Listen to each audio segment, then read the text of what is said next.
Dapatkan koleksi buku karya Ustadz Dr. Ariful Bahri Hafizahullahu Ta'ala. Dan miliki segera buku ulama mazhab dan manhaj. Asyhadu an la ilaha wahdahu la syarika lah wa asyhadu anna Muhammadan abduhu wa rasuluhu la nabiyya wa la rasula ba'dah. Allahumma salli wa sallim wa barik ala Muhammadin wa ala alihi wa sahbihi ajma'in, amma ba'd.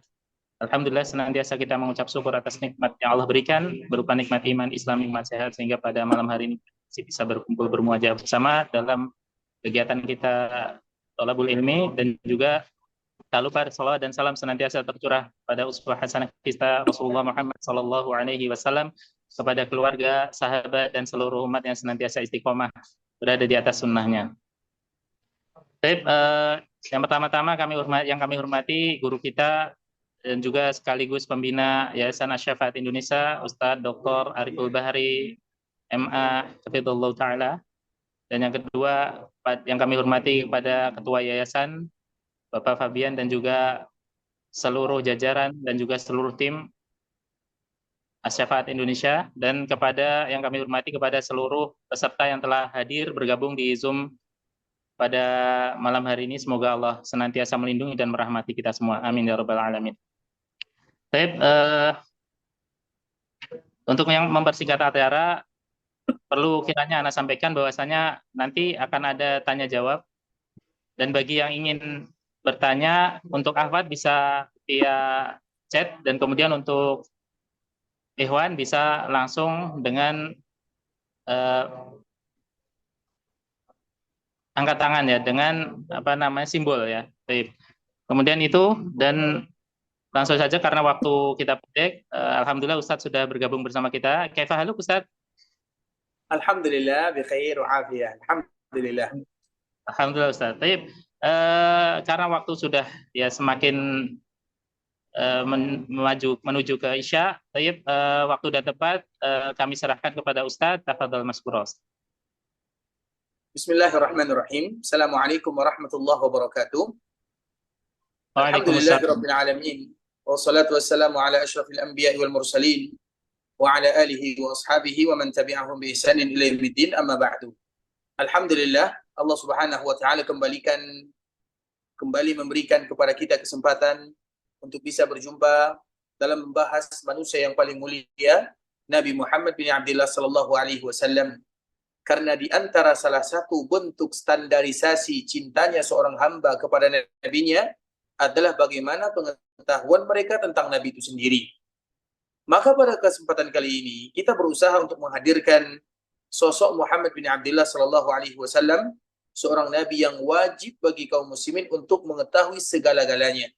Segala yang berkaitan dengan Nabi sallallahu alaihi wasallam wajib bagi kita untuk mengetahuinya.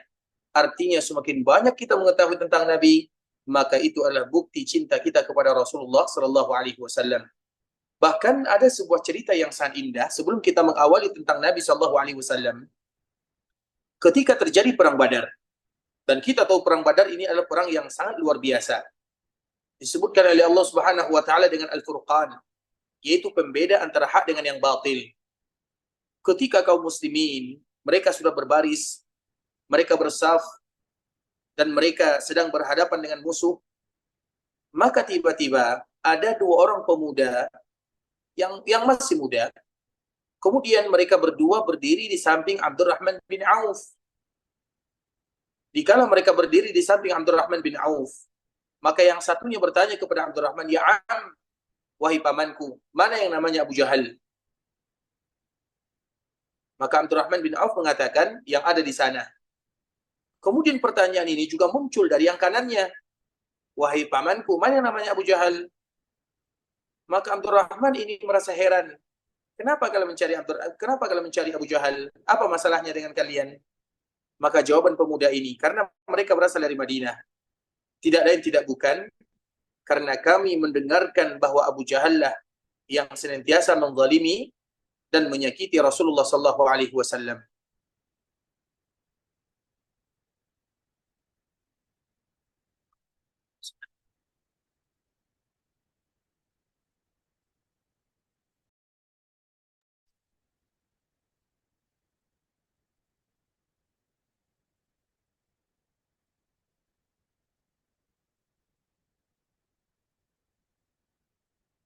Baik, kita ulang lagi ikhwatul Islam. Mereka mengatakan, karena kami kenal kalau yang Abu Jahal itulah yang menyakiti Nabi. Kami tidak ingin Nabi kami disakiti. Artinya, begitu cintanya mereka kepada Nabi Sallallahu Alaihi Wasallam, mereka membela Nabi Sallallahu Alaihi Wasallam habis-habisan, mati-matian untuk mendapatkan cinta dari Nabi. Nah, kewajiban kita sebagai umat Nabi Sallallahu Alaihi Wasallam, kita tidak lagi bersama Nabi, tapi kita ingin selalu bersama Nabi dengan kenangan-kenangan yang indah, peristiwa-peristiwa yang dirasakan dan yang dilalui oleh Nabi Sallallahu Alaihi Wasallam, maka tentu merupakan di antara kewajiban kita untuk mengetahui peristiwa tersebut dalam rangka mewujudkan cinta kepada Rasulullah Sallallahu Alaihi Wasallam. Makanya pada kesempatan kali ini kita akan kembali menyambung yang mana 2 pekan yang sebelumnya kita telah menjelaskan tentang nama-nama Rasulullah Sallallahu Alaihi Wasallam. Baik, ikhwatul Islam, kalau ada di antara kita yang masih ingat, untuk kembali mengulang siapa nama Rasulullah Sallallahu Alaihi Wasallam, maka kami persilahkan. Ini adalah awal pertanyaan pertama sebelum kita melanjutkan pembahasan. Siapa di antara kita yang masih ingat, yang masih kuat ingatannya, siapa nama Rasulullah Sallallahu Alaihi Wasallam? Dan kemarin kita menyebutkan ada 10 nama untuk Rasulullah Sallallahu Alaihi Wasallam. Kalau ada di antara kita yang ingin menjawab, kami persilahkan. Barakallahu fikum. Tafadhol bagi peserta yang ingin menjawab. Bisa reaksi ya, reaksi angkat tangan. Betul.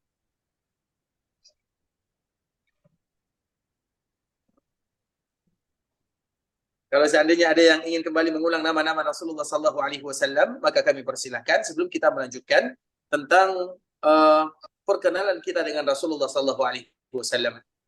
Baik, barakallahu fikum.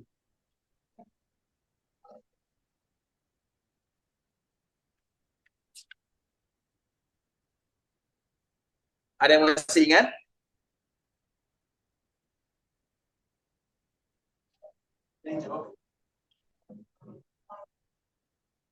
Belum ada yang ini, Ustaz.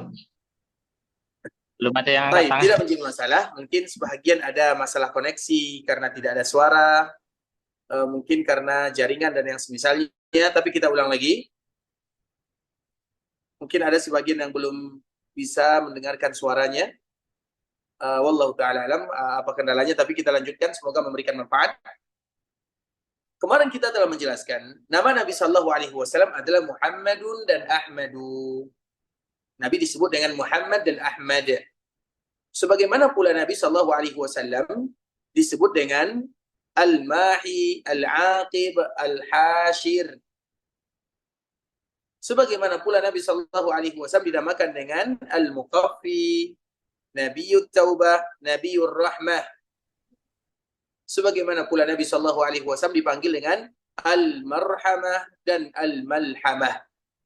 Itu merupakan di antara beberapa nama yang Allah Subhanahu wa taala berikan kepada baginda Nabi yang mulia, yang tentunya kewajiban kaum muslimin untuk sedikit menghafalnya. Nama Nabi masih banyak. Dan ini adalah bentuk perkenalan kita dengan Rasulullah Sallallahu Alaihi Wasallam. Tentu yang paling penting adalah siapa nama Rasulullah Sallallahu Alaihi Wasallam. Baik, ikhwatul Islam,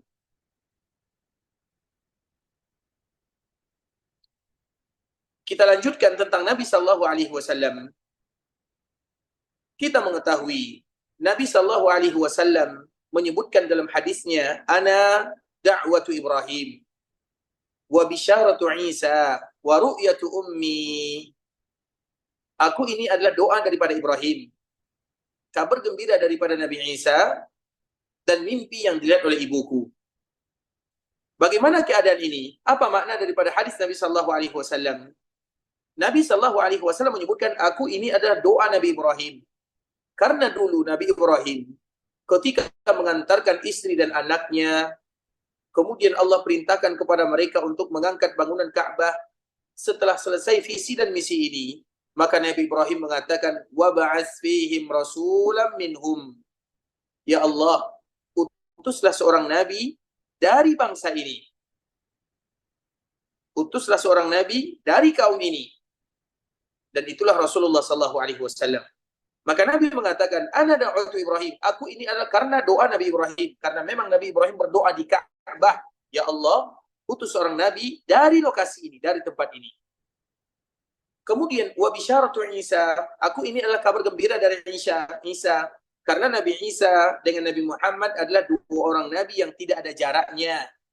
Dan Nabi Isa selalu memberikan kabar kepada umatnya akan datang seorang nabi, namanya adalah Ahmad.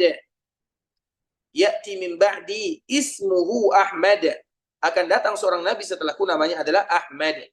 Kemudian waru ya ummi, dan aku ini adalah mimpi daripada ibuku, karena ibu Nabi melihat ada cahaya yang keluar dari Syam. Ternyata itu adalah Rasulullah sallallahu alaihi wasallam. Sehingga Nabi sallallahu alaihi wasallam memiliki rahasia yang sangat luar biasa, dan Nabi itu adalah keberkahan yang ada di dunia. Nah, bagaimana lahirnya Nabi? Tentunya lahirnya Nabi sallallahu alaihi wasallam yang disepakati oleh para ulama ada dua sahaja. Yang pertama tahun kelahiran Nabi, dan yang kedua hari kelahiran Nabi. Tahun kelahiran Nabi disebut dengan tahun gajah. Hari lahirnya Nabi adalah hari Isnin. Dua ini disepakati oleh para ulama, dan semuanya sepakat tahun gajah, semua sepakat bahwa itu adalah tahun Nabi lahir. Hari Senin adalah hari di mana kaum muslimin sepakat bahwa itu adalah hari Nabi lahir. Sedangkan yang lainnya tidak disepakati oleh para ulama. Karena memang pada waktu itu belum ada yang namanya Hijriyah. Hijriyah itu baru muncul, dihitung dari Nabi hijrah dari Mekah menuju Madinah. Maka baru ada yang namanya Al-Hijriyah. Sehingga para ulama tidak sepakat tanggalnya berapa, bulannya bulan apa. Tidak ada yang sepakat. Iya, ada yang mengatakan tanggal 12 Rabiul Awal, ada lagi yang menyebutkan tanggal bulan Ramadan, atau tanggal yang lain. Banyak perkataan para ulama karena memang di situ terjadi khilaf yang sangat luar biasa. Sedangkan tahun gajah, hari Senin, itu merupakan kesepakatan yang tidak bisa lagi dipungkiri. Kemudian, ketika Nabi sallallahu alaihi wasallam lahir, Nabi lahir dalam keadaan yatim. Nabi lahir dalam keadaan yatim. Ayahnya meninggal di sebuah daerah yang bernama Yasrib. Kota Madinah yang disebut dengan Yasrib itu ada hubungan dengan Rasulullah sallallahu alaihi wasallam. Karena kakek Nabi yang bernama Abdul Muttalib itu adalah orang yang lahir di Yasrib. Kita ulang lagi, kakek Nabi sallallahu alaihi wasallam yang kita kenal dengan Ibu Abdul Muttalib itu adalah seorang yang lahir di Yasrib. Kemudian dia pindah ke Mekah dan tumbuh di Mekah dan besar di Mekah, tapi lahirnya di Yasrib. Artinya dia asal muasalnya berkebangsaan Yasrib. Itu kakek Nabi. Begitu juga dengan ayah Nabi, dia meninggal di Yasrib. Artinya Yasrib itu adalah kampung keluarga Nabi sallallahu alaihi wasallam dari jalur kakeknya. Kemudian ketika Nabi lahir dalam keadaan yatim, tidak pernah melihat wajah ayahnya. Dan itulah yang selalu disebutkan oleh Allah Subhanahu wa taala, alam yajidka yatima fa'awa. Wahai Muhammad, dulu kami dapati kamu dalam keadaan yatim dan kami yang menjagamu. Artinya surat ini merupakan surat yang terlambat turun kepada Nabi sallallahu alaihi wasallam.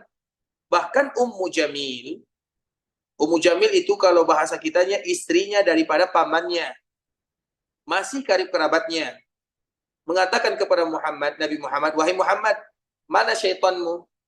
Apakah syaitanmu tidak lagi memberikan wahyu kepadamu? Maksudnya dia mengatakan Jibril itu adalah syaitan, atau dia mengatakan malaikat yang mengantarkan wahyu kepada Nabi adalah syaitan. Sehingga dikala wahyu ini terlambat turun kepada Nabi, maka Ummu Jamil mengatakan, mana syaitanmu? Apakah syaitanmu sudah meninggalkanmu? Tentu Nabi bersedih dengannya. Kemudian pada akhirnya Allah turunkan ayat yang luar biasa, memberikan kabar gembira kepada Nabi. Namun walau demikian, Allah mengingatkan siapa dan dari mana usul asal Nabi sallallahu alaihi wasallam. Allah mengatakan, alam yajidka yatiman fa'awa wa wajadaka dhallan fahada wa wajadaka ailan fa'aghna. Tiga nikmat luar biasa Allah hadiahkan kepada baginda Nabi yang mulia. Dulu Nabi dalam keadaan yatim, Allah yang menjaganya. Dulu Nabi tidak tahu, Allah yang memberikan petunjuk. Dulu Nabi berada dalam kefakiran, Allah yang memberikan kemuliaan. Itu merupakan di antara nikmat Allah kepada Nabi. Dan salah satunya, Nabi lahir dalam keadaan yatim, tapi pasti Allah menjaga Rasulullah sallallahu alaihi wasallam. Kemudian ketika Nabi lahir, maka sama dengan bangsa-bangsa yang lainnya atau suku-suku yang lainnya, Nabi tidak tumbuh di Mekah Al-Mukarramah. Karena memang itu merupakan di antara tradisi orang-orang yang ada di Mekah.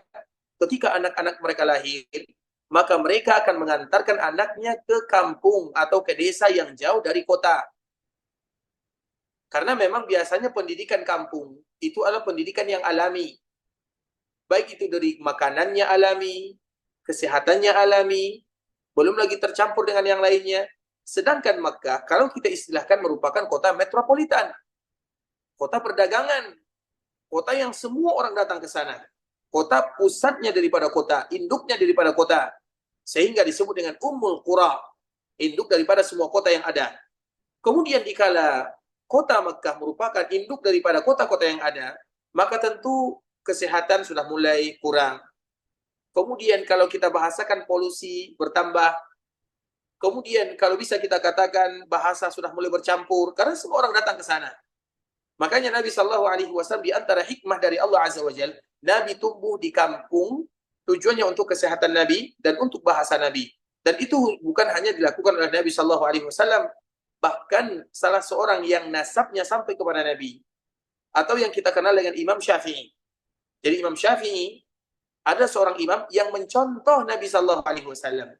Jadi Imam Syafi'i sebelum belajar, maka dia tinggal di kampung, Bani Huzail namanya. Kemudian dikala dia tinggal di kampung, maka dia mengambil bahasa asli Arabnya. Begitu juga dengan Nabi. Nabi mengambil bahasa Arab aslinya, bukan bahasa yang ada campurannya. Sehingga Nabi bahasanya yang paling indah, narasi bagus, narasi yang paling luar biasa, kosakata Nabi. Kosakata yang paling luar biasa. Dan itu merupakan di antara hikmah mengapa Nabi Shallallahu Alaihi Wasallam harus berada di kampung, di sebuah daerah yang bernama Taif. Kenapa disebut dengan Taif? Karena ibu yang menjaga Nabi namanya adalah Halimah. Kemudian Halimah ini namanya adalah Halimah As-Sa'diyah. As-Sa'd itu adalah kabilah yang ada di sebuah daerah yang bernama Taif. Dan di Taiflah Nabi Shallallahu Alaihi Wasallam menghabiskan masa kecilnya. Kurang lebih 4 tahun lamanya Nabi Shallallahu Alaihi Wasallam berada di sana.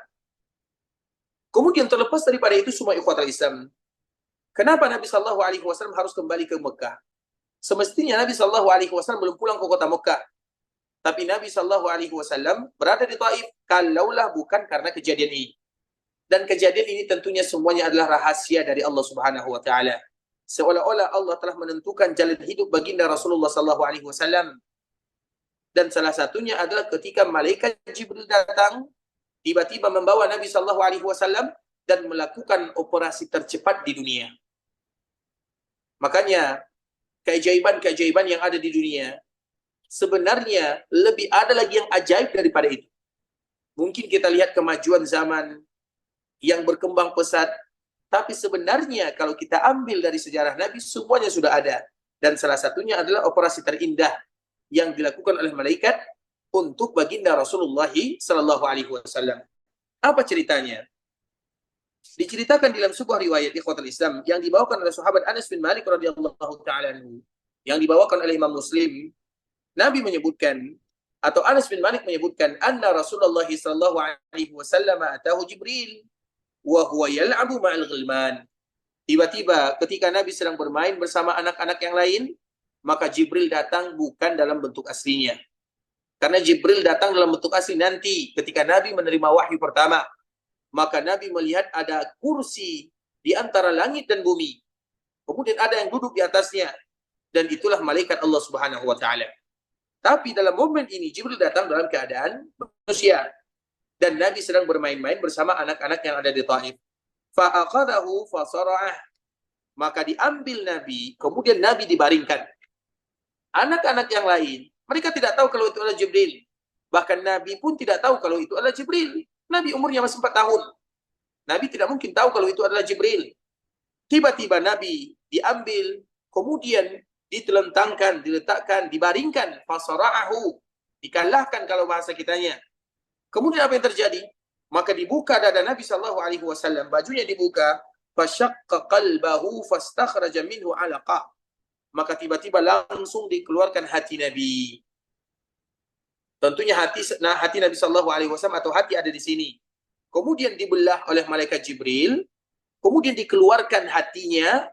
Kemudian dari hati tersebut ada segumpalan daging kecil yang berwarna hitam. Dan itulah yang disebutkan oleh Allah Subhanahu wa taala di Al-Qur'an ar-ran. Ran itu ada titik bintik hitam yang ada dalam hati seorang. Dan menentukan seseorang itu mulia atau tidak tergantung banyaknya ran atau kurangnya.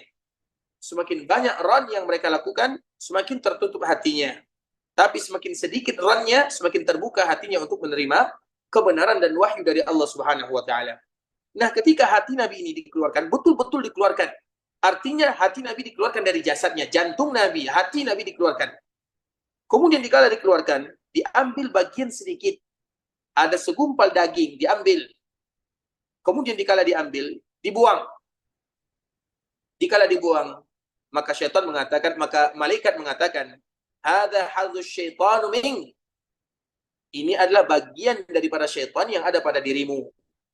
Sehingga Nabi tidak pernah lagi diganggu oleh syaitan. Nabi tidak pernah bermimpi kecuali yang benar, karena biasanya mimpi itu lebih kepada gangguan syaitan. Nabi SAW tidak pernah diganggu, artinya dijamin dari gangguan syaitan. Dan itu adalah bentuk dikala Nabi SAW diambil hatinya, betul-betul dikeluarkan. Kemudian, hati tadi atau jantung tersebut dikala dikeluarkan, thumma salahu fi tasdin min dhahab. Malaikat Jibril membawa bejana, yang mana bejana ini terbuat dari emas. Kemudian diisi dengan air zam-zam. Maka dibersihkanlah hati Nabi, jantung Nabi SAW. Sehingga dari sini dapat kita ambil kesimpulan ikhwatal Islam, kalau seandainya kita punya masalah hati, dan memang sumber semuanya adalah hati. Jasmani kita sumbernya adalah hati. Rohani kita sumbernya adalah hati. Betapa banyak orang yang sakit jasmaninya, gara-gara hatinya yang sakit. Betapa banyak orang yang sakit batiniyahnya, gara-gara hatinya yang sakit. Semua penyakit yang ada bersumber dari hati. Makanya di antara salah satu untuk membersihkan hati, kalau ada karatnya, kalau ada kesalnya, kalau ada hal-hal yang tidak bermanfaat, maka ketahuilah, setiap kali kita diberikan rezeki untuk minum air zam-zam, berdoalah kepada Allah. Ya Allah, inni as'aluka qalban salima. Sesungguhnya aku meminta kepadamu, berikan kepadaku hati yang selamat. Sehingga kalau selamat hati kita, kita pun akan sehat. Makanya Nabi kita lihat, Nabi itu adalah orang yang paling sehat. Jarang Nabi sakit. Kenapa? Karena sumber segala penyakit itu adalah hati. Baik itu rohani ataupun jasmani. Sehingga dengan itulah Nabi SAW dikeluarkan hatinya, jantungnya, kemudian dimasukkan, dicuci dengan air zam-zam. Karena zam-zam itu barokah. Kemudian apa yang terjadi? Setelah dilakukan yang demikian, maka hati Nabi SAW dikembalikan ke tempat asal mula. Jadi hati atau jantung Nabi setelah dibelah dada Nabi dikembalikan ke tempat semula. Waja'al ghilman yas'auna ila ummi. Sedangkan anak-anak kawan Nabi bermain, mereka sudah lari mengadu kepada ibu susuannya.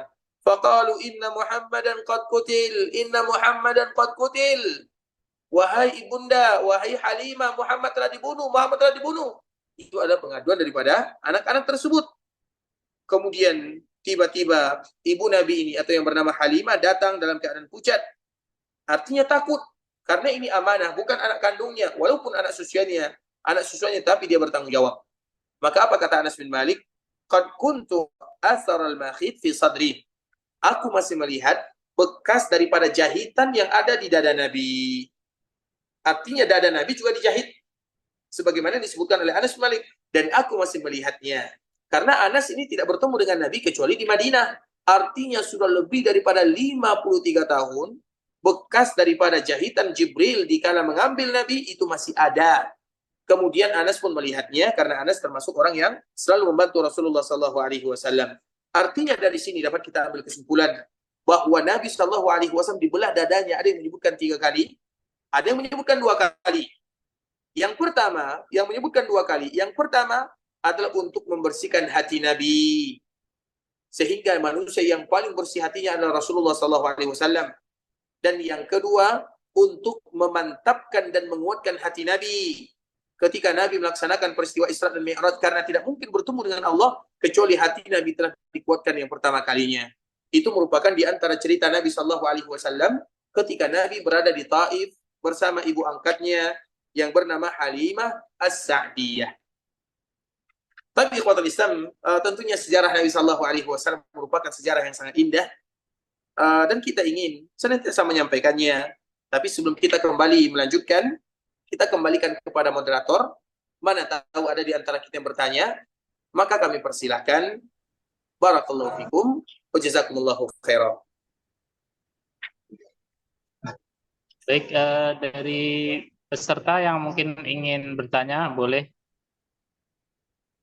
reaksi dengan angkat tangan.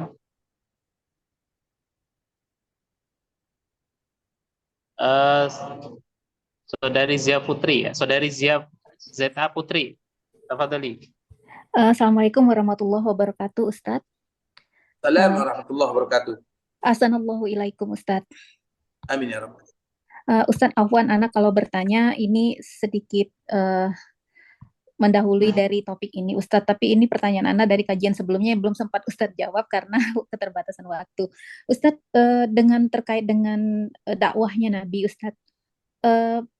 Fase terberat dakwahnya Nabi itu kan ketika beliau kehilangan pamannya Abu Thalib dan istrinya Khadijah, ya Ustadz ya. Apakah ini terkait dengan turunnya surat Al-Insyirah itu, Ustadz? Karena Ana baca terjemahannya Al-Insyirah itu, ya apakah itu memang mengindikasikan kalau Allah itu memotivasi Rasulullah gitu, Ustadz. Terus yang kedua, Ustadz, ketika kita menjawab azan dan berdoa setelah azan itu kan doanya untuk Rasulullah, Ustadz. Apakah benar Ustadz disunahkan juga kita bersalawat setelah mendengar azan itu, Ustadz?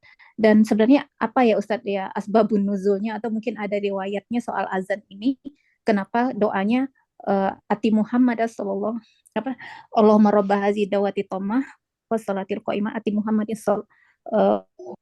wasila wal fadilah gitu, Ustadz. Apa iya, mohon penjelasannya Ustadz. Syukran jazakallahu khair, Ustadz. Barakallahu fiikum wa jazakumullahu khairan. Untuk pertanyaan yang pertama, bagaimana dengan surat Al-Insyirah ketika Nabi sallallahu alaihi wasallam mengalami fase yang paling berat dalam berdakwah? Sebenarnya wafatnya Abu Thalib, wafatnya Khadijah itu setelah Nabi sallallahu alaihi wasallam diuji oleh Allah Subhanahu wa taala dengan dibaikot. Kepergian mereka itu seolah-olah membuat Nabi bersedih. Tapi dakwah Nabi, fase terberat dakwah Nabi bukan itu. Fase terdakwah Nabi ketika Ibunda Aisyah bertanya kepada Nabi, "Ya Rasulullah, hal laqita yawman ashaddu min yaumi Uhud?" Ya Rasulullah, hal laqita yawman min qaumik? Apakah engkau pernah merasakan peristiwa yang paling berat dibandingkan dengan Uhud? Aisyah mengatakan yang demikian karena Uhud itu adalah peristiwa yang berat. Kita mungkin tidak mengetahui bagaimana beratnya dirasakan oleh Nabi karena mungkin kita kurang mengetahui bagaimana detail daripada masalahnya. Kemudian, artinya Aisyah tahu kalau Uhud itu berat sekali. Kemudian Aisyah bertanya, apakah masih ada yang lebih berat? Maka Nabi menjawab, iya. Ketika Nabi keluar dari Mekah, berdakwah ke Taif, Nabi pulang, Nabi pergi ke Taif dalam keadaan sehat walafiat, Nabi pulang dari Taif dalam keadaan berdarah-darah. Artinya itu merupakan di antara momen dakwah Nabi yang paling berat. Sedangkan wafatnya Khadijah dengan wafatnya Abu Thalib, yang mana Nabi merasakan orang-orang yang selalu bersama Nabi, membantu Nabi, sudah dipanggil oleh Allah Subhanahu wa taala, maka hadiahnya dari Allah adalah peristiwa Isra dan Mi'raj. Terlepas daripada itu semua, jadi fase dakwah Nabi yang paling berat adalah dikala Nabi di Taif. Kemudian sedangkan surah Al-Insyirah, karena Ad-Duha sebelumnya adalah Al-Lail, akhir daripada surah Al-Lail adalah masalah keridhaan. Kemudian hubungannya dengan Ad-Duha, Allah masalah juga memberikan keridhaan, wala sawfa yu'tika rabbuka fatarda. Kemudian dalam surah Al-Insyirah itu adalah bagaimana Allah memberikan kemuliaan tersebut, dan di antara salah satunya wa rafa'na laka dzikrak. Artinya ada hubungannya, terlepas daripada itu semua. Karena memang pertanyaannya, momen dakwah Nabi yang paling berat itu bukan masalah wafatnya Khadijah dan pamannya. Tapi dikala Nabi pergi ke Taif, sesuai dengan hadis Ibunda Aisyah radhiyallahu taala anha.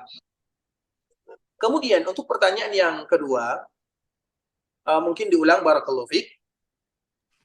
Afwan Ustaz, kenapa ketika kita selesai azan itu disunahkan masalah azan di antara sunnahnya, apakah ada hubungannya, apakah ada asbabun nuzulnya? Setelah kita menjawab azan itu semuanya ada di dalamnya. Kemudian setelah menjawab azan, sebelum berdoa dianjurkan bagi kita berselawat kepada baginda Rasulullah sallallahu alaihi wasallam. Kemudian setelah kita berselawat kepada Nabi, berdoa lagi. Allahumma rabb hadhihi da'wati tammah was salatil qa'imah dan ayat atau kalimat sampai terakhir. Kemudian apa yang dilakukan? Maka di saat itulah kita berdoa, dan disitulah doa dikabulkan oleh Allah Subhanahu wa Ta'ala. Nah, apakah ada sebab musababnya? Tentu semuanya ada sebab musababnya. Tapi sebab musabab itu terbagi kepada dua. Ada yang ta'abbudi, ada yang illah. Ta'abbudi itu artinya betul-betul karena Allah Subhanahu wa Ta'ala. Pasti ada sebabnya, tapi Allah merahasiakan. Dan di antara salah satu sebab yang illah itu, karena di antara salah satu bentuk doa seorang hamba dikabulkan oleh Allah adalah dengan mereka memuji Rasulullah sallallahu alaihi wasallam. Dan memuji Rasulullah itu adalah doa kepada Allah Subhanahu wa Ta'ala.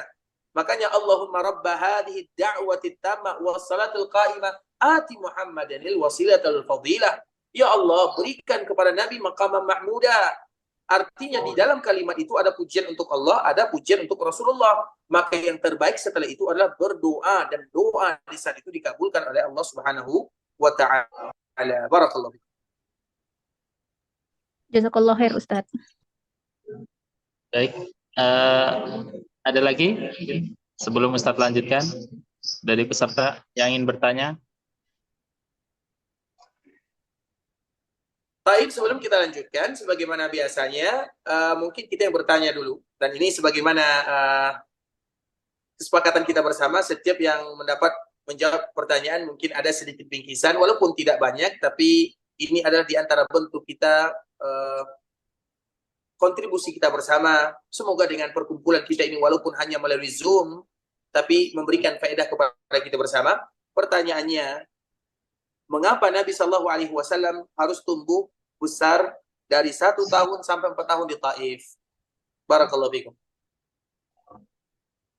Pertama, tafadhal, Ramadan Arya. Silakan. Assalamualaikum Ustadz. Assalamualaikum warahmatullahi. Silakan. Izin menjawab. Yang pertama, Nabi untuk mendapatkan bahasa Arab yang asli di desa. Baik. Kemudian yang kedua, karena di Mekah itu sudah banyak polusi, berarti Nabi untuk mendapatkan kehidupan yang lebih sehat, itu bersih. Baik. Kemudian,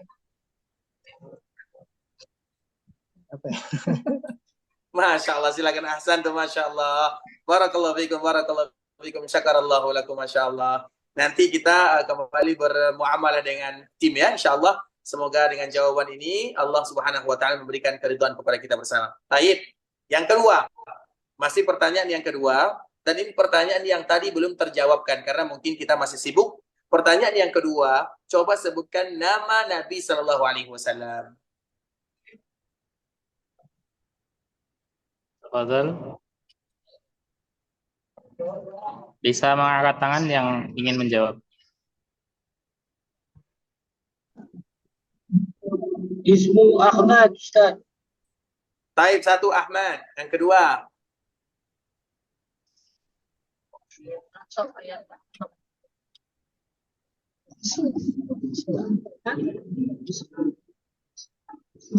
Nabi tadi kita menyebutkan ada 10 ya. Taib. Mungkin 5 di sekolah, 50% lah. Taib. Ahmad. Muhammad.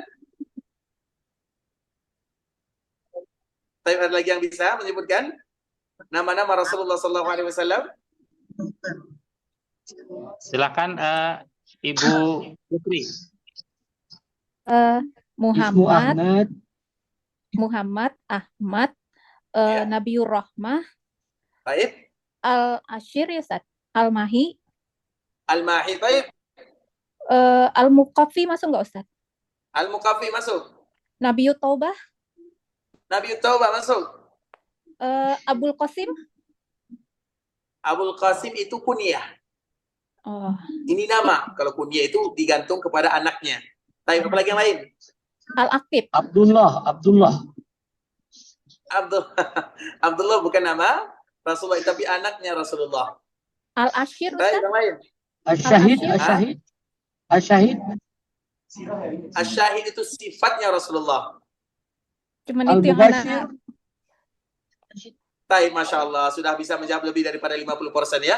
Masya Allah kepada Ibu. Barakallahu fiik. Semoga Insya Allah al-muqaffi, al-mahi, al-hashir, al-aqib, al-malhama, al-marhama. Dan tadi sudah disebutkan sebahagiannya. Insya Allah. Barakallahu fiik. Baik. Jazakallah khair Ustadz. Syakarallahu lakum. Nanti mungkin bertawasul lagi atau berhubungan lagi dengan timnya. Semoga hadiah walaupun hanya sedikit tapi memberikan manfaat kepada kita bersama. Baik. Apakah kita lanjutkan atau kita buka sesi tanya jawab dulu, dikembalikan kepada moderatornya. Syakarallahu lakum. Mungkin masuk sesi tanya jawab, Ustaz. Baik, silakan. Tafadhol, ada yang mau bertanya lagi?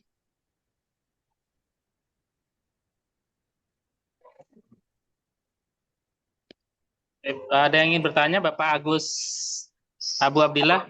Tafadhol, silakan, Pak. Silakan.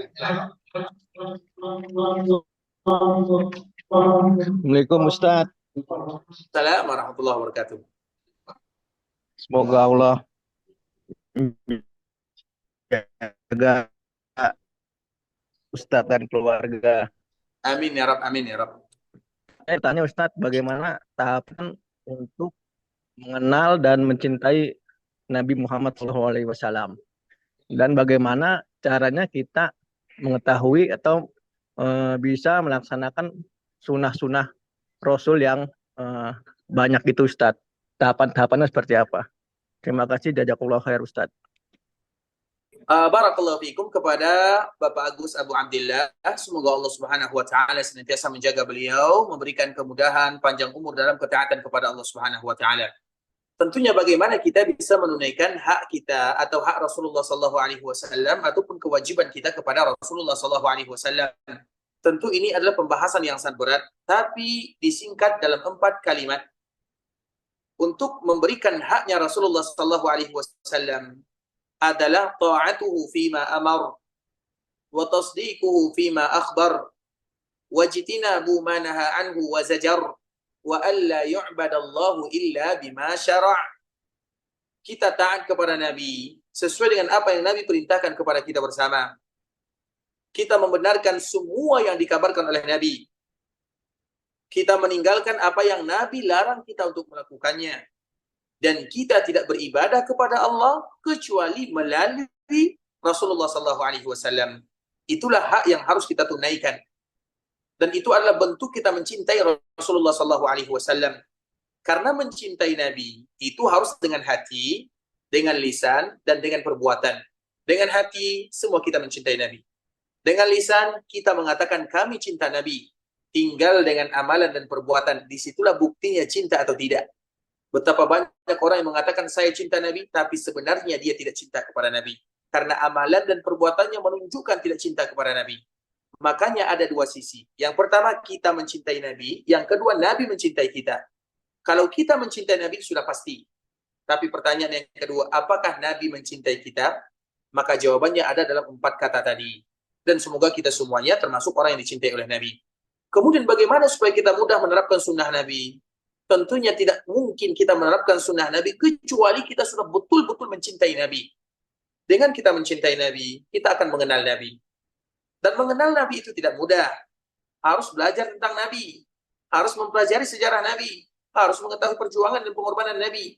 Sehingga selalu kita menyebutkan perkataan Zainal Abidin, kami mengajarkan kepada anak-anak kami tentang perjuangan, pengorbanan yang dilakukan oleh Nabi sebagaimana kami ajarkan Al-Quran. Sehingga dengan kita mengetahui Nabi, sejarah Nabi, agama yang dibawa oleh Nabi, maka dengan itulah kita akan mudah untuk menerapkan sunnah Nabi SAW. Sunnah itu apa artinya? Apa yang dilakukan oleh Nabi? Apa yang diucapkan oleh Nabi? Apa yang disetujui oleh Nabi SAW? Dan itu ada dalam kehidupan Nabi SAW. Dan itu adalah di antara bentuk agar Allah memudahkan kita untuk mengerjakannya. Karena sejarah itu paling banyak diceritakan dalam Al-Quran atau dalam hadis. Karena manusia itu adalah sama. Sunnatu walan tajida li sunnatillahi tabdila. Sunnah Allah itu tidak akan pernah berubah. Dan itu terhadap manusia. Dan di antara bentuk kita mencintai baginda Nabi yang mulia, mengetahui tentang perjalanan hidup Nabi, sedikit-sedikit demi sedikit kita akan berusaha untuk menerapkan sunnah Nabi SAW. Barakallahu fiikum.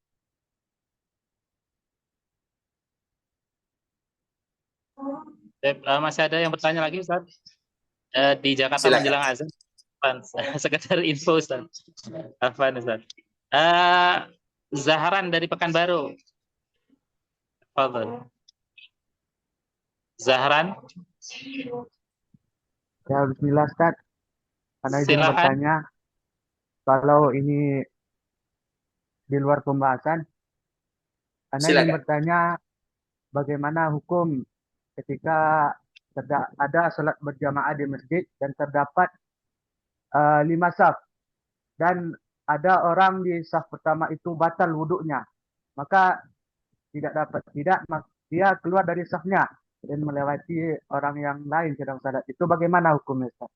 Syukran.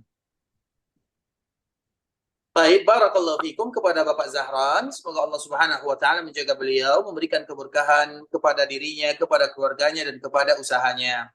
Baik, kalau seandainya kita sholat di suatu masjid, kemudian kita berada di saf pertama dan saf itu banyak sekali, tiba-tiba batal wuduknya, maka tentunya tidak boleh bagi kita melanjutkan salat. Karena orang yang melanjutkan salat dan dia batal wuduknya dengan sengaja melanjutkan salat, maka tentunya dia akan berdosa. Wajib dia keluar dari saf tersebut. Nah, bagaimana cara dia keluar dari saf? Ya, alhamdulillah masjid kita tidak terlalu luas. Artinya dia pergi ke kanan, pergi ke kiri, walaupun melewati orang yang sedang salat. Karena melewati orang yang sedang salat berjamaah tidak menjadi masalah. Karena sutrohnya imam, makmum adalah sutrohnya imam.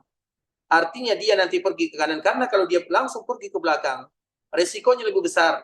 Dia akan masuk di sela-sela saf dan itu bisa mengganggu kaum muslimin. Tapi kalau dia pergi ke depan, kemudian pergi ke kanan atau pergi ke kiri, maka risikonya lebih kecil. Dan dia harus keluar dan bikin alasan. Misalnya dia malu misalnya. Karena yang menjadi masalah bukan keluarnya, tapi kadang-kadang alasan keluarnya. Maka sebagian para ulama mengatakan kalau ada di antara kita yang batal wuduknya dengan alasan apapun, maka usahakan dia menutup hidungnya. Seolah-olah orang menganggap dia menutup hidungnya sedang mimisan, padahal dia buang angin. Tak mungkin dia keluar, nanti dia ditanya, kenapa kamu keluar? Tapi dikala kita sudah melakukan seperti ini, maka orang tidak lagi bertanya, oh berarti dia mimisan, keluar darah. Karena darah keluar akan membatalkan wudhu. Artinya tinggal tata caranya. Barakallahu fikum.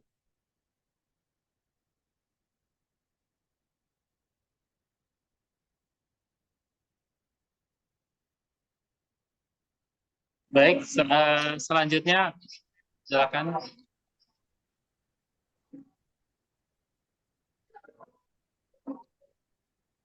Wilayah Jakarta dan Bekasi sudah masuk azan, Ustaz. Baik. Kalau ada lagi pertanyaan, kalau yang ingin meninggalkan Zoom, maka kami persilakan. Tapi kalau ingin yang mungkin salatnya masih lama, maka kita tetap lanjutkan. Barakallahu fikum. Baik. Nah, Ustaz. Tafadhol yang mau bertanya lagi silakan.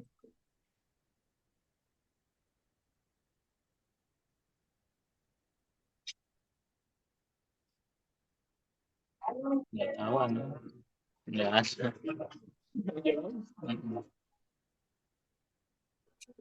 Ada yang bertanya, Ustaz? Silakan. Pak Abu Muhammad, Bapak Dwiyono. Bapak Dwiyono, silakan. Ya Ustaz. Assalamualaikum Ustaz. Assalamualaikum warahmatullahi wabarakatuh. Ustaz, ini kita kalau bisa dalam satu pekerjaan Ustaz, di satu kondisi mungkin di pemerintahan atau di BUMN, itu kan salah satu kalau kita ingin ittiba kepada Rasul, sering yang dipermasalahkan adalah lihya. Nah, bagaimana kita menyikapin, kita tetap lihyanya tidak dipotong, tapi kita tetap siap menerima konsekuensi, Ustaz. Bagaimana mungkin nasihat antum, Ustaz? Barakallahu fikum wa jazakumullahu khairan. Semoga Allah Subhanahu wa taala menjaga kita bersama. Tentunya ketika kita bekerja di bagian pemerintahan, dan alhamdulillah sebenarnya secara hukum asal pemerintahan kita tidak terlalu memaksa dan tidak juga terlalu memberikan hukuman, kecuali ada sebahagian saja. Dan salah satunya adalah tadi yang telah ditanyakan. Maka tentunya kalau seandainya tidak ada hukuman yang berat atau masih sekedar ancaman, maka itu merupakan ladang dakwah dan perjuangan kita di dalam berusaha mengamalkan sunnah Rasulullah Sallallahu Alaihi Wasallam semaksimal mungkin, kecuali kalau sudah darurat. Darurat itu apa artinya? Darurat itu akan membahayakan jiwa, akan membahayakan keturunan, akan membahayakan harta, akan membahayakan akal. Itu baru disebut dengan darurat. Tapi kalau belum sampai ke tahap darurat, maka tentunya kita berusaha. Dan dengan usaha tersebut bisa jadi orang akan mencari, kenapa sih dia harus seperti itu? Kenapa sih dia harus seperti ini? Maka tentu orang akan bertanya-tanya. Dan dikala ada orang yang bertanya, disitulah kita menjelaskan. Ini adalah di antara salah satu yang dianjurkan. Ini adalah di antara yang diwajibkan. Bahkan Nabi melakukan, tidak ada sunnah yang mencakup semuanya kecuali itu. Perkataan iya juga, perbuatan iya juga, persetujuan iya juga, sifat Nabi iya juga, akhlak Nabi iya juga, semuanya masuk. Nah, tinggal bagaimana nanti kita berjuang sedikit demi sedikit.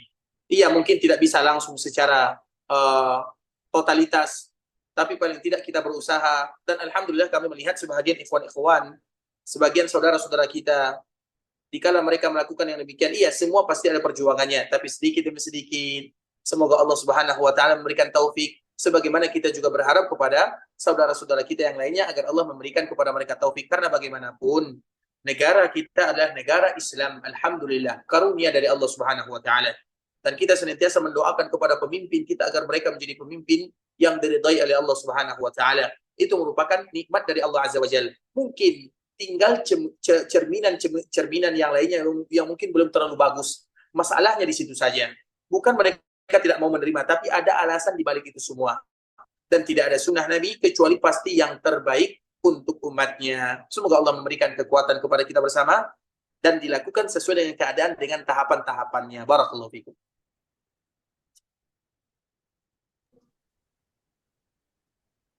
Baik Ustadz, masih ada yang bertanya Ustadz melalui via chat. Anda bacakan. Baik, silakan. Afan Ustadz, bagaimana ketika sholat sunnah, kemudian tiba-tiba ada yang langsung bermakmum, apakah kita berubah niat langsung sholat wajib? Tapi ikhwatul Islam, ketika kita sedang sholat sunnah, tiba-tiba ada orang yang datang dan bermakmum. Nah, biasanya ini terjadi ketika kita sudah sholat fardu bersama kaum muslimin. Karena orang tersebut tidak mungkin menjadikan kita sebagai imam, kecuali dia ingin sholat wajib. Artinya pertanyaan seperti ini biasanya muncul setelah kita melakukan sholat fardu berjamaah bersama kaum muslimin. Kemudian tiba-tiba kita sholat sunat. Nah, dikala kita sholat sunat ada orang yang terlambat. Kemudian mereka berniat untuk melakukan sholat fardu. Karena biasanya yang berimam dan makmum itu adalah sholat fardu. Nah, kita harus lihat. Yang pertama, boleh berbeda niat antara imam dengan makmum. Imam boleh sunnah niatnya, makmum boleh sunnah niatnya. Imam boleh sunnah niatnya dan makmumnya wajib. Atau makmumnya sunnah, imamnya wajib. Tidak menjadi masalah, bebas. Artinya masalah niat itu adalah masalah hati. Kalau terjadi perbedaan niat antara imam dengan makmum tidak menjadi masalah. Itu yang pertama. Yang kedua, ketika kita sudah melakukan sholat, kemudian ada yang bermakmum, kita merubah niat lagi kepada sholat wajib, maka kita tidak boleh melakukan yang wajib dua kali. Misalnya kita sholat zuhur, kemudian kita sholat sunat, maka kita tidak boleh mengulang zuhur. Artinya itu merupakan kaidah tidak boleh melakukan yang wajib dua kali, sekali saja. Sehingga tidak ada alasan bagi kita untuk merubah niat kepada yang wajib. Dan karena yang pertama, boleh terjadinya perbedaan antara imam dengan makmum, maka selesai perkara di sana. Barakallahu fiikum wa jazakumullahu khairan.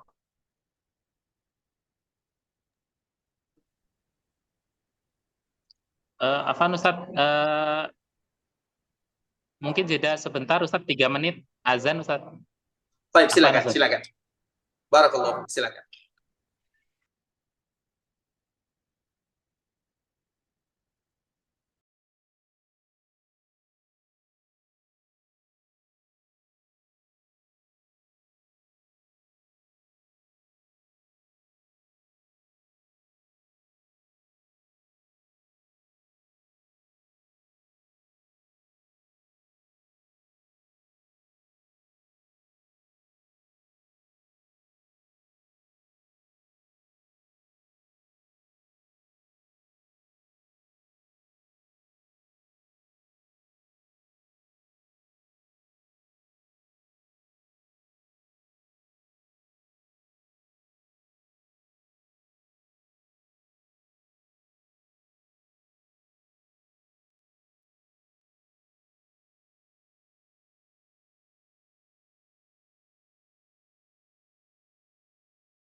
Ya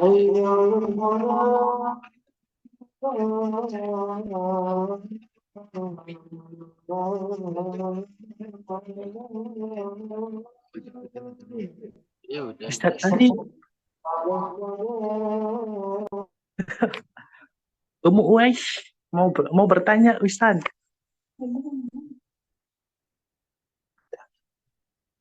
Azan sebentar. Barakallahu fiik.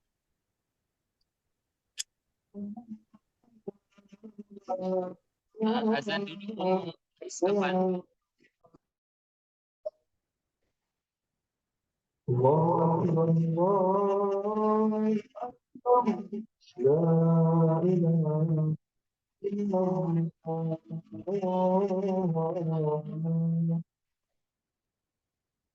Baik, alhamdulillah kita lanjutkan kembali kepada Umu Wais dan juga di chat nanti selanjutnya ada dari Umu Devi. Yes. Yang pertama Wais, Fadhali silakan.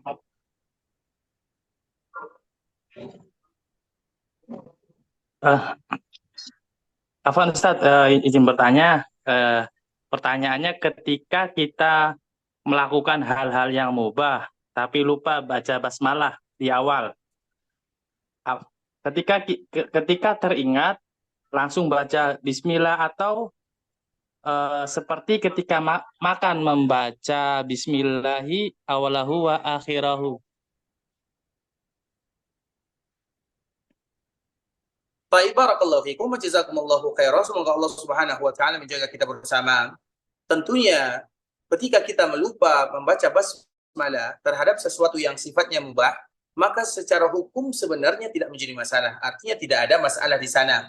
Tapi itu hanya masalah adab dan etika kita terhadap amalan-amalan yang mubah kita lakukan. Maka kalau seandainya kita lupa, boleh bagi kita mengucapkan basmalah, yaitu Bismillahirrahmanirrahim. Dan tidak kita mengucapkan Bismillahi awwaluhu wa akhiruhu, karena itu adalah sesuatu yang khusus. Bahkan kalimat ini pun adalah kalimat yang dipermasalahkan oleh para ulama.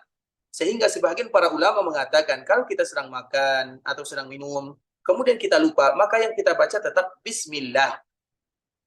Walaupun sebagian yang lain mengatakan Bismillahi awwaluhu wa akhiruhu. Dan alhamdulillah masalah ini adalah masalah perkara yang diberikan kelonggaran kepada kaum muslimin. Silakan mereka membacanya baik itu basmalah atau bismillah atau dengan mengucapkan bismillahi awwaluhu wa akhiruhu, tapi itu dalam masalah makan dan minum. Sedangkan perkara yang lain tentunya tidak demikian keadaannya. Barakallahu fiik.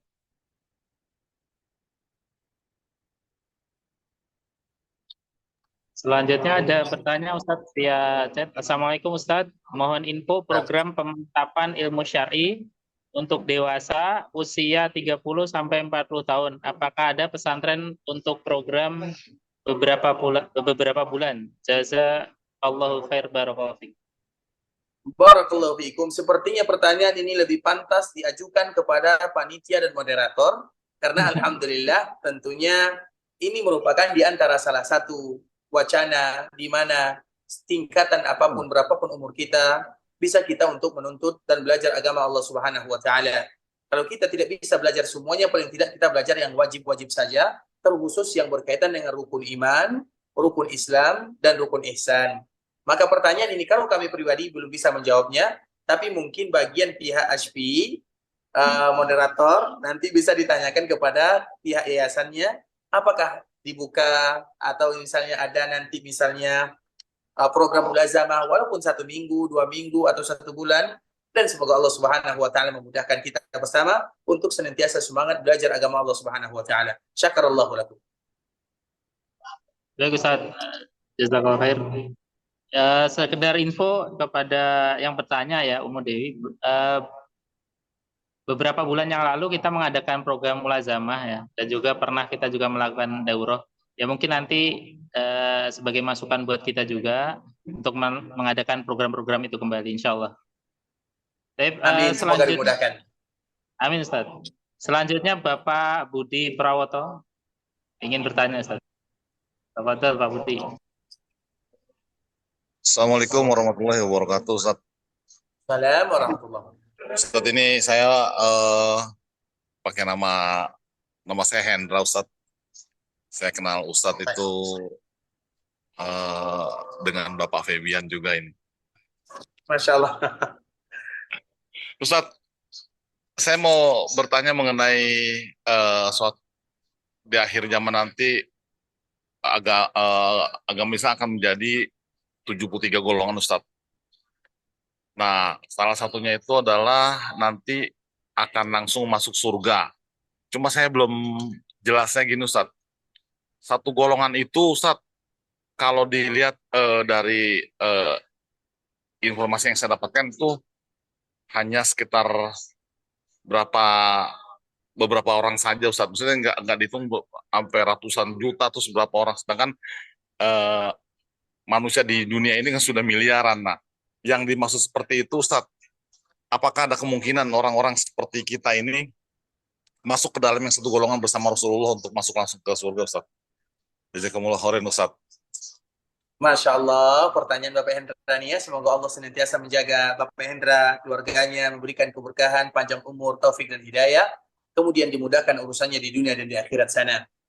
Sebelum kita menjawab, ada sebuah kisah yang semoga kisah ini memberikan manfaat kepada kita bersama, yaitu kisah sahabat Nabi yang mungkin harapannya sama. Apakah mungkin saya termasuk orang yang diselamatkan oleh Allah Subhanahu wa taala? Ini sudah terjadi di zaman Nabi.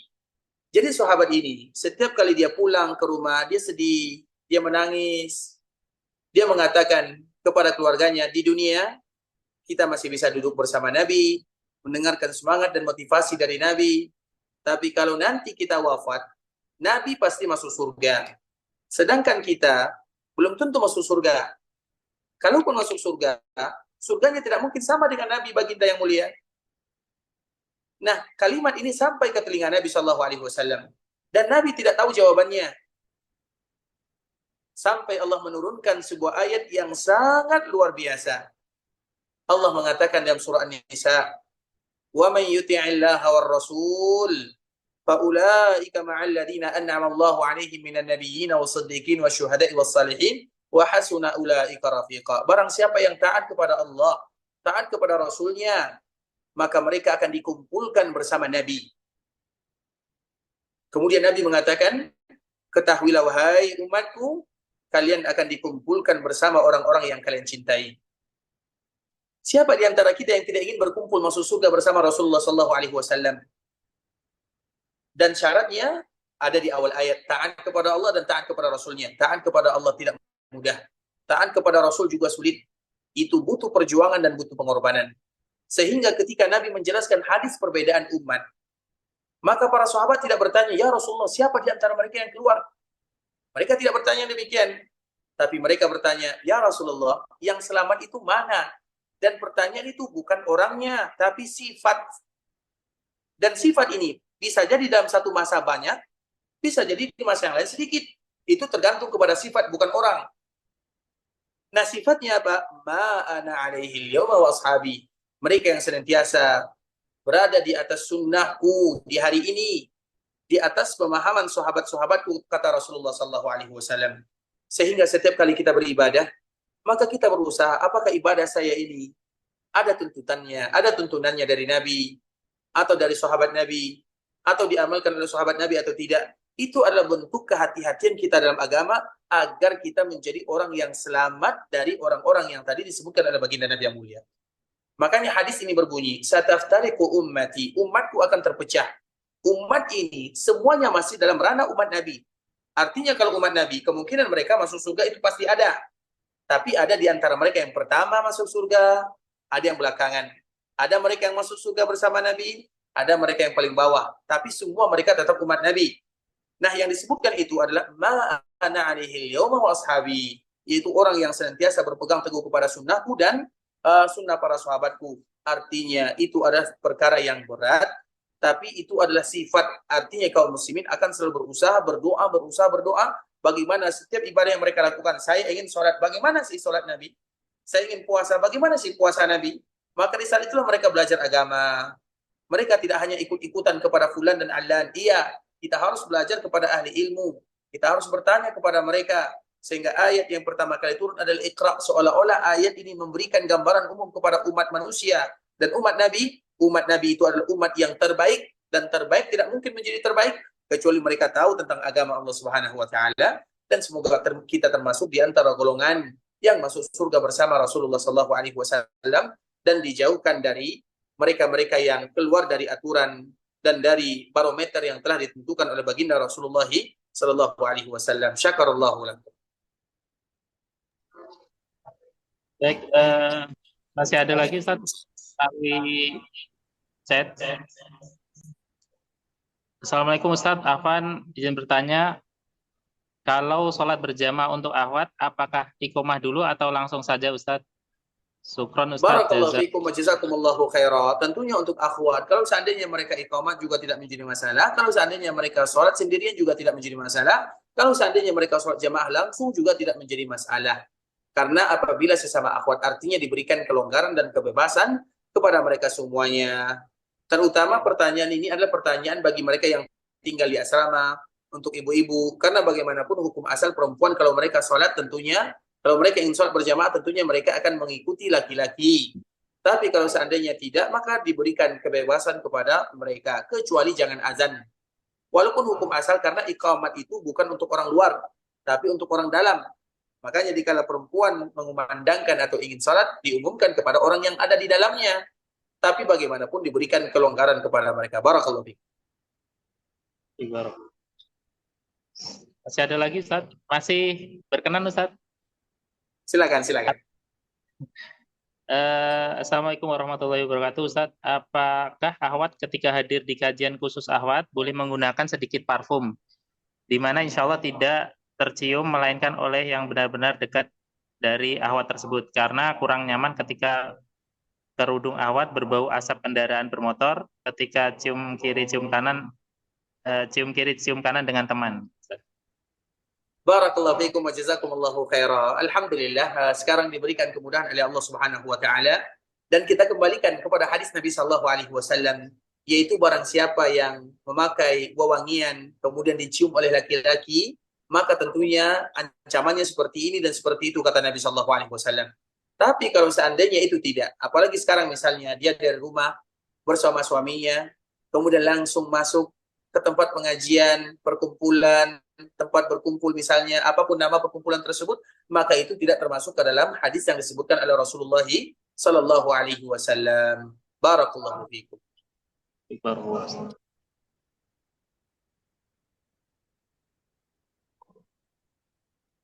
Sudah tidak ada yang bertanya lagi, Ustaz? Boleh nambah nggak moderator? Oke, cukup. Silakan. Satu lagi mungkin? Ya, boleh. Silakan. Afwan Ustadz, tadi Ana lupa Ustadz pertanyaan yang ketiga Ustadz. Ustadz, kan ada hadis yang mengatakan bahwa nanti di akhirat itu ada satu laki-laki yang mendapatkan bitokoh gitu Ustadz. Boleh nggak kita berdoa minta bitokoh itu Ustadz? Kan yang banyak masuk neraka perempuan Ustadz. Dan kalau dapat bitokoh kan udah selesai perkara kan Ustadz. Syukran jazakallah khair Ustadz. Masya Allah. Barakallahu fiikum. Kepada ibu yang bertanya, kita harus tahu sebenarnya kalau disebutkan laki-laki di dalam Al-Quran ataupun di dalam hadis Nabi, itu hanya secara umum saja. Bukan berarti perempuan tidak masuk. Itu merupakan poin penting. Kecuali kalau dikhususkan untuk hukumnya laki-laki dan hukumnya perempuan. Tapi kalau seandainya secara umum tidak ada pengkhususan, maka itu masuk semuanya. Misalnya di dalam hadis, ada seorang laki-laki yang seperti ini, seperti itu. Bukan berarti perempuan tidak masuk ke dalamnya. Itu poin pertama. Yang kedua, bitoko itu kalau kita terjemahkan adalah kartu sakti. Permasalahannya, itu merupakan motivasi bagaimana kita mengagungkan kalimat tauhid. Selalu mengucapkan kalimat la ilaha illallah. Mengamalkannya, mengetahui rukun dan syaratnya, itu yang dimotivasikan. Masalahnya kita tidak tahu bagaimana keadaan kita nanti di akhirat. Kalau boleh kita tidak meminta bitaqah, tapi kalau boleh kita bermohon kepada Allah, ya Allah masukkan aku ke dalam surga tanpa hisab, tanpa diazab. Orang yang mendapatkan bitaqah itu mereka sudah melalui proses yang begitu banyak, dan proses itu kita tidak akan tahan. Makanya di antara salah satu doa yang diajarkan oleh Nabi, Allahumma hasibni hisaban yasira waj'alni ma'al ladzina yadkhuluna al-jannata bighairi hisabin wala 'adzab. Ya Allah, kalau seandainya Engkau akan menghisab diriku, hisab dalam keadaan yang mudah. Masukkan aku ke dalam surga bersama orang-orang yang tidak dihisab dan tidak diazab. Lebih indah doanya. Hadis petapa itu kalau sudah terakhir, dia sudah ditanya, dia sudah diginikan, pada akhirnya sudah ditimbang amalannya, dan dia hatinya kita tidak tahu. Allahu Akbar. Jangankan masalah akhirat, di dunia saja. Misalnya kita mendaftar, nama kita sudah ada, tapi kita tidak tahu kalau nama kita sudah ada.